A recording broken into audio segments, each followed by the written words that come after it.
This year's Padma Awards honor a powerful list of unsung heroes, men and women whose work has quietly transformed lives, communities, and traditions across the country. They are not celebrities, they are not always in the spotlight, but they are the strength behind India's progress. These awardees come from different domains of life, each contributing in their own unique way to society and the nation. Domains like tribal heritage, disability rights, rural healthcare, rural education, tribal art, social work are in focus. Their journeys reflect perseverance, commitment, and a deep sense of purpose. Not all of them are popular, but every one of them is powerful in their own forte. These Padma awardees remind us that greatness does not always make headlines. Often it works silently, patiently, and selflessly, shaping the nation from the ground up. As India salutes Pokhila Lektepi, S.G. Sushilamma, Charan Hembram, Chiranjilal Yadav, Anke Gowda, Bhiklya Ladakya Dhinda, Armida Fernandez, Bhagwandas Raikwar, Shyam Sundar, Brij Lal Bhatt, Budri Tati, Vishwa Bandhu, Dharmlal Chunilal Pandya, Punyar Murthy Natesan, and many others. The nation pauses to recognize the real heroes among us. Their stories inspire, their work empowers, and their legacy will continue to guide generations to come. Padma awardees stand as a tribute not just to achievement, but to purpose, perseverance, and the power of quiet impact.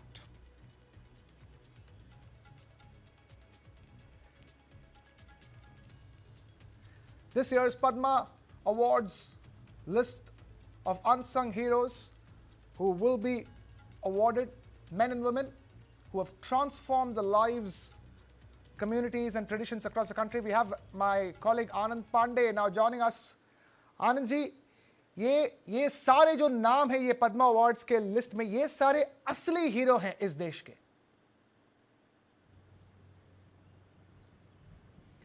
जी बिल्कुल, ये असली hero हैं और गुमनाम hero हैं, यानी कि ऐसे हीरो जो अपना काम तो करते हैं, हीरो का काम तो करते हैं, लेकिन इनको ज़्यादातर लोग नहीं जानते, इनका योगदान जो है और इनका नाम जो है वो गुमनाम है। और ऐसे ही गुमनाम नायकों को नाम देने के लिए, उनको पुरस्कृत करने के लिए, उनको कंट्रीब्यूशन को रिकॉग्नाइज करने के लिए केंद्र सरकार ने जो आज 45 लोगों की सूची जारी की है जिन्हें इस साल का पद्मश्री पुरस्कार दिया जाएगा, वो उसी मायने में वो अहम है, क्योंकि ये वो लोग हैं जो बिना किसी पहचान के अपना काम करते हैं। ये समाज को आगे बढ़ाने के लिए, पर्यावरण के क्षेत्र में हो, कला के क्षेत्र में हो, साहित्य के क्षेत्र में हो, नॉर्थ ईस्ट के लोग हो, तमिलनाडु के हो, केरल के हो या राजस्थान के हो, ये लोग अलग अलग सेक्टर में बिना किसी पहचान के, मोहताज के अपना काम करते रहते हैं। और ये ऐसे लोग हैं जिनको अपना काम करने में बहुत तरह के चैलेंजेस सामने आए, इनको समाज के चैलेंजेस को झेलने पड़े, ब्यूरोक्रेसी के चैलेंजेस को झेलने पड़े, लेकिन इन्होंने अपने काम को रोका नहीं, बल्कि अपने काम को ये करते रहे। अब इसमें मानव दुग्ध बैंक, यानी कि जो ह्यूमन मिल्क बैंक बनाने की बात हो, एक नया कंसेप्ट है, लेकिन इसको लेकर भी आप सोच सकते हैं कि जब पहली बार ये आइडिया आया होगा कि क्यों ना बच्चों को फीड करने के लिए, ऐसे बच्चों को जिनकी माँ दूध नहीं पिला पाती और ऐसे छोटे बच्चों को क्यों ना हम मानव दूध बैंक यानी कि ह्यूमन मिल्क बैंक बनाया जाए। जो स्टार्टिंग में कंसेप्ट भी बड़ा ऑड लगा होगा, लोगों ने इसको सपोर्ट नहीं किया होगा, ब्यूरोक्रेसी ने भी इसको रोका होगा, लेकिन ऐसे लोग भी हैं जिन्होंने इसको आगे बढ़ाया और उसमें से एक शख्स है जिनको इस बार का पद्मश्री अवार्ड मिला, जिन्होंने मानव मिल्क बैंक बनाने का काम किया था। इसके अलावा इस सूची में ऐसे लोग भी हैं जिन्होंने ऐसी प्राचीन भाषाएं हैं जो आज खत्म हो रही है, यानी कि आज के 5-10 साल बाद उन भाषाओं को जानने वाले, पढ़ने वाले, समझने वाले कोई नहीं मिलेगा। ऐसी भाषाओं को रिस्टोर करने वाले कुछ लोग हैं, उनको भी पद्मश्री पुरस्कार दिया गया है। आदिवासी कल्चर, ऐसे कल्चर जो कि अब खत्म होते जा रहे हैं क्योंकि मॉडर्नाइजेशन इतना ज़्यादा बढ़ गया है, लेकिन अगर आप संस्कृति से अपने हटते हो, हेरिटेज को भूलते हो, तो जाहिर तौर पे आप प्रोग्रेस नहीं कर पाते हो और वो एकता के लिए भी खतरा होता है। तो ऐसी संस्कृति, ऐसे कल्चर को रिस्टोर करने वाले जो लोग हैं उनको भी सूची में शामिल किया गया। साथ ही साथ ऐसे लोग जिन्होंने अपने खुद का पैसा, अपने घर बेचकर बच्चों के लिए समाज के लिए लाइब्रेरी खड़ी की है, उनका नाम इस सूची में। तो ऐसे अलग अलग सेक्टर में काम करने वाले लोग हैं जिन्होंने समाज को आगे बढ़ाने के लिए काम किया है और उन्होंने तमाम चैलेंजेस को पार किया। ऐसे गुमनाम लोग जो कि अनसंग हीरोज हैं, उनको एक पहचान देने के लिए, उनके कंट्रीब्यूशन को राष्ट्रीय स्तर पर रिकॉग्नाइज करने के लिए केंद्र सरकार ने 45 ऐसे लोगों की सूची जारी की जिन्हें इस बार का पद्म श्री पुरस्कार दिया जाएगा। ये 45 लोग जो है आनंद पांडे जी, शायद अगर पद्मा अवार्ड नहीं दिया जाए, पद्मा पुरस्कार उनके लिए नहीं दिया जाए, शायद लोगों के हेडलाइन, न्यूज़ के हेडलाइंस में शायद इनके नाम कभी नहीं आते। लेकिन आज ये सारे 45 नाम सबके माइंड पे है, सबके हेडलाइंस पे, सबके सोशल मीडिया के फीड्स में है, क्योंकि इस तरह के पुरस्कार ही उनका नाम रोशन कर सकते हैं।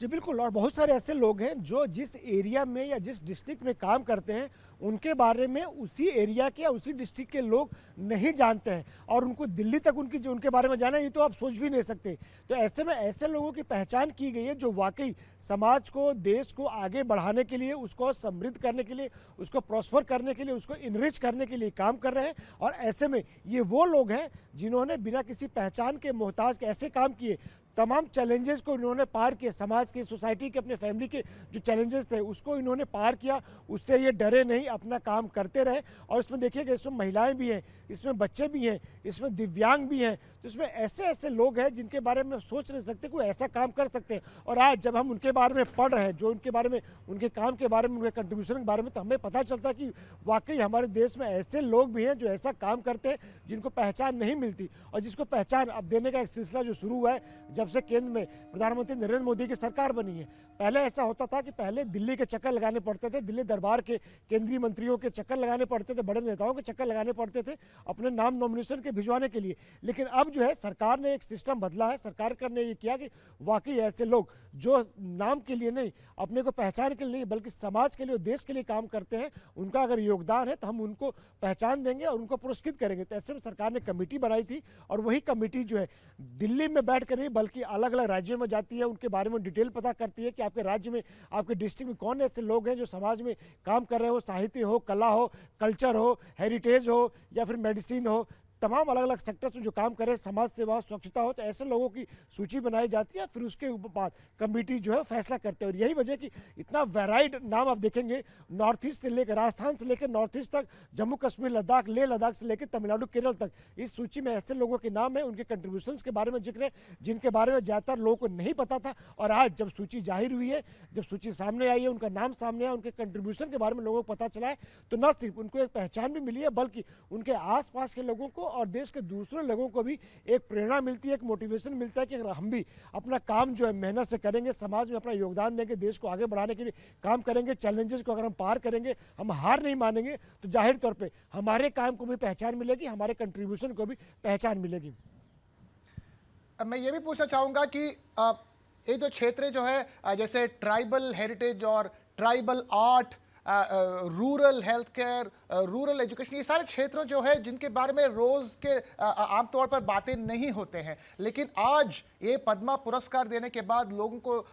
याद दिलाया जाएगा कि ये सारे क्षेत्र इतने इंपॉर्टेंट है कि ट्राइबल लोगों के अच्छाई के लिए जो काम करते हैं उनके लिए आज पुरस्कार दिया जा रहा है।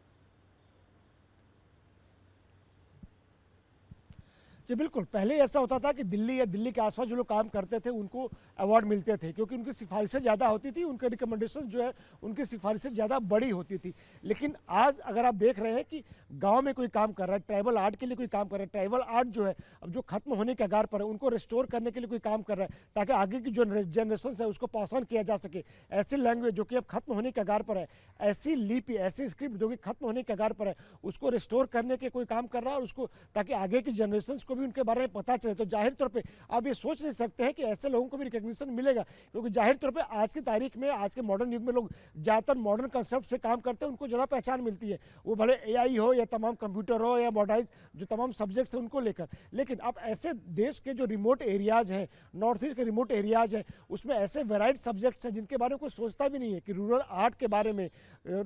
ट्राइबल आर्ट के बारे में, ट्राइबल कल्चर के बारे में, उसको अगर रिस्टोर करने की बात हो रही है, उस पर कोई काम कर रहा है और उसको ताकि आगे की जनरेशन जो पता चले, उनको ऐसा सहेजा जा रहा है उस आर्ट को, कल्चर को, तो जाहिर तौर पे अब ऐसे लोगों को भी पहचान मिलनी शुरू हुई है। क्योंकि ये माना भी जाता है कि अगर आपको देश को मजबूत करना है तो सबसे जो बेसिक यूनिट होती है गाँव, आपको उसको यूनाइट करना पड़ेगा, उसको आपको मजबूत करना पड़ेगा। आपका जो कल्चर है, आपकी जो सभ्यता है, साथ ही साथ जो आपका हेरिटेज है, अगर उसको आप यूनाइट करोगे, उसको आप पकड़ के रखोगे तो पूरा देश भी यूनाइट होगा, देश मजबूत होगा, देश में एकता बढ़ेगी, यूनिटी बढ़ेगी। तो ऐसे में आप जब अलग अलग सेक्टर्स के लोगों को, अलग अलग सेक्टर्स में काम करने वाले लोगों को, उनके कंट्रीब्यूशन को रिकॉग्नाइज करते हो तो जाहिर तौर पे पूरे देश में मैसेज आता है, ऐसे लोगों को मोटिवेशन मिलता है और साथ ही साथ बाकी लोग भी इंस्पायर होते हैं कि अगर हम ऐसे ऑड काम करेंगे, जिसको ऑड माना जाता है आज की तारीख में, हम ऐसे रूरल आर्ट को लेके, ट्राइबल आर्ट को लेके, या ऐसे कल्चर, ऐसी लैंग्वेज जो ये खत्म हो रही है, उसको लेकर हम काम करेंगे ताकि हमारे आने वाली जनरेशन भी हमारा जो रिच कल्चर हेरिटेज है, रिच हमारा जो लैंग्वेज का हेरिटेज है, उसके बारे में जाने। तो जाहिर तौर पर लोगों को एक इंस्पिरेशन भी मिलती है और पता भी चलता है कि हमारे आसपास ही इतने बड़े बड़े काम करने वाले गुमनाम लोग हैं, अनसंग हीरोज हैं। अगर वो ये कर रहे हैं तो हमें न सिर्फ उनको रिकग्निशन देनी है, उनको उनके कंट्रीब्यूशन को सराहना है, बल्कि हमको भी ऐसा कुछ करना है ताकि हम भी अपने देश की आगे ले जाने में और समाज को, सोसाइटी को आगे ले जाने में कुछ काम करें, उनको मदद करें, कंट्रीब्यूशन दें अपना। जी, मैं ये भी पूछना चाहूंगा कि इस बार तमिलनाडु से काफी सारे लोगों को पद्मा पुरस्कार दिया जा रहा है। अजीत कुमार जो तमिलनाडु के सबसे बड़े स्टार एक्टर है, उनको भी दिया जा रहा है, और शोभना जो है, जितने जाने माने मशहूर डांसर है, उनको भी पद्मा पुरस्कार दिया जा रहा है। इन नामों के अलावा देवकी अम्मा जो है, जो 92 साल के हैं, जिन्होंने खुद एक मैनमेड फॉरेस्ट बनाया, उन्हें भी ये पुरस्कार दिया जा रहा है। ये काफी इंटरेस्टिंग चीज है। जी बिल्कुल, तमिलनाडु से इस बार जो है पद्मश्री की सूची में कई नाम हैं। उसकी वजह भी ये है कि आप देख रहे हैं कि धीरे धीरे जो है ऐसे लोगों की पहचान हो रही है जो कि समाज में अपना योगदान दे रहे हैं। वो तमिल कल्चर को लेकर है, या फिर फॉरेस्ट, एक अकेली महिला जो है वो पूरा फॉरेस्ट खड़ा कर देती है। सोचिए, जब उसने पहली बार एक पहला पौधा लगाया होगा, उसने सोचा भी नहीं होगा कि एक फॉरेस्ट में बना सकती हूँ, तो उसने कितने लोगों को इंस्पायर किया होगा उस फॉरेस्ट। आज की तारीख में जब उनका नाम सामने आया, तो ऐसे में जो एक्टर्स है उनका नाम सामने आ रहा है। जाहिर तौर पर कुछ लोग जो तमिलनाडु के नाम है उसको लेकर ये कह सकते हैं कि चूंकि तमिलनाडु में 1-2 महीने बाद असेंबली इलेक्शंस होने वाले, इसलिए भी वहाँ से नाम है। लेकिन अगर आप लिस्ट देखेंगे तो इसमें न सिर्फ तमिलनाडु बल्कि ओडिशा, नॉर्थ ईस्ट, जम्मू कश्मीर, लेह लद्दाख, साथ ही साथ राजस्थान, गुजरात, मध्य प्रदेश, केरल, हर ऐसे राज्य से इसमें लोगों को शामिल किया गया जो कंट्रीब्यूशन अपना दे रहे हैं समाज में, सोसाइटी में, एनवायरनमेंट में और कल्चर में। हालांकि अपोजिशन जाहिर तौर पे कहेगा कि इसको चुनाव से जोड़ा गया कि तमिलनाडु में चुनाव है। पुडुचेरी से भी इसमें 3-4 लोगों को अवार्ड दिया गया। तो अभी आप कह सकते हो कि केरल में, तमिलनाडु में, पुडुचेरी में चुनाव, इसलिए भी ऐसे लोगों को इसमें सूची में सरकार ने शामिल किया, ऐसे लोगों को अवार्ड दिया जा रहा है। लेकिन इसको चुनाव की बजाय उनका जो कंट्रीब्यूशन है उस नज़रिए से अगर देखा जाए तो ज़्यादा जस्टिफिकेशन होगा, क्योंकि हम सिर्फ चुनाव से जोड़कर उनका जो कंट्रीब्यूशन है उसको कम करेंगे। अगर हम उनके कंट्रीब्यूशन को देखेंगे और चुनाव को पीछे रखेंगे तो जाहिर तौर पर उनका जो कंट्रीब्यूशन है हमको ज़्यादा बड़ा नजर आएगा, क्योंकि उनको अभी तक कोई रिकग्निशन नहीं मिली, पहचान नहीं मिली। अब जब पद्मश्री के जरिए उनको पहचान दी जा रही है, उनके कंट्रीब्यूशन को पूरे देश में सराहा जा रहा है, तो जाहिर तौर पर ये इसलिए भी है क्योंकि उनको, उनसे बाकी जो लोग हैं, तमिलनाडु के लोग ना हो, पुडुचेरी के ना हो, केरल के ना हो, बाकी देश के जो लोग हैं वो भी उनसे सीखें और अपना भी कंट्रीब्यूशन देश को लेकर, समाज को लेकर दें। आनंद पांडे जी हमारे साथ जुड़ने के लिए बहुत बहुत धन्यवाद। Thank you Anand for bringing us that update.